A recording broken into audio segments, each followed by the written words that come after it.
Hi havia una vegada 3 protagonistes de contes coneguts arreu.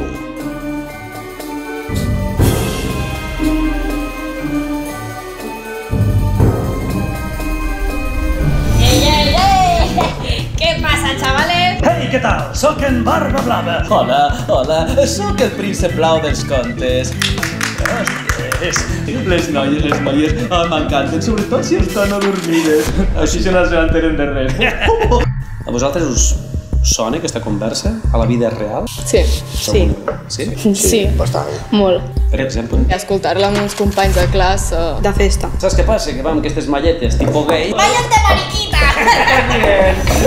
Hem representat la història de personatges masculins de contes i videojocs. La violència ha format part de les seves vides. Com han condicionat aquests personatges la vida de nens i homes d'avui?